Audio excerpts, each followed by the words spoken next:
Hey, guys. Hi, I'm Eric Goldman from IGN. Damn, you stole my line again. I'm Eric Goldman, I think. Hey, what's up? I'm Seth Green. We are here to talk about some Robot Chicken. New York Comic Con. New York Comic Con. This is like the little show that could, man. I mean, could you ever have thought, like, you know, you're working on your 7th season? Are you talking about Robot Chicken? Yeah, yeah. No, man, this is insanity. I just had somebody come up to me downstairs and say, I've been watching your show my whole life. And I'm like, how old are you? And they're like, I'm 15. And I'm like, that's close to true, but weird. Yeah. It's just weird because it's just me and friends of mine making stuff that we think is funny.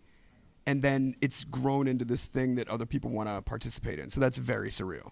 You know, when I was talking to Matt and Brecken earlier, I was asking, you know, I feel like you guys, you have to like watch everything you're taking in pop culture wise, which we all do. Now it can be this filter like, that might be a good Robot Chicken sketch. Do you find yourself doing that? We do, you know, everything that comes out. Well, but that's the way things inspire us, honestly. We just look for what's the funniest, and we ask all the questions that we want to ask. And then it gets whittled down before the show gets edited or shot. And some things get in and some things don't. But everything that we see here, take in is potential fodder.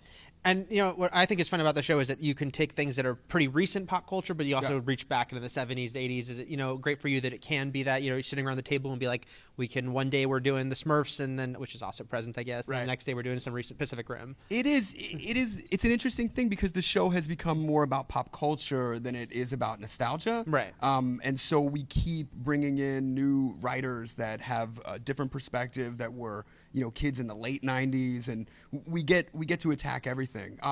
But it's just a hodgepodge of what makes us laugh in pop culture. And I know you're working on the second DC special. Yes, RCDC2VIP. Nice. Is the hashtag. That's the hashtag. Okay.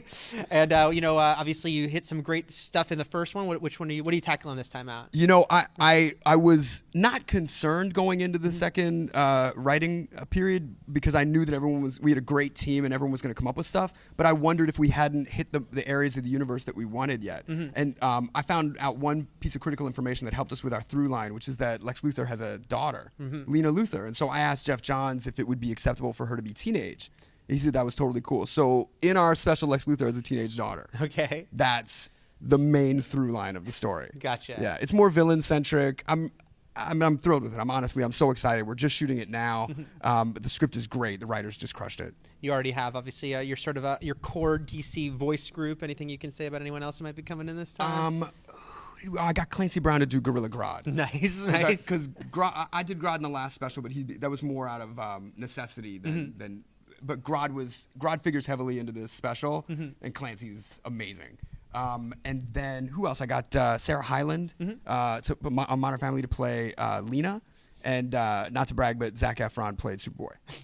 Nice. That's amazing. You know, you also, of course, are working on the next season at the same time. Yeah. I was told you have some Pacific Rim in that. Anything else you can say? It's intense. Because I'm honestly like juggling so many things at the same time. It's hard to even keep track of what we have. There is a Dino Riders sketch that. It's hard to even tease it. I'll just tell you that Sebastian Bach sings the Dino Riders theme song. Let it start there. Okay, yeah. I'm sold. Okay, that's great. Once again, I told Matt earlier that every year I will hit you up for Where's the Galaxy High sketch until it happens. Oh man, Galaxy High is kind of its own comedy though. It's tough.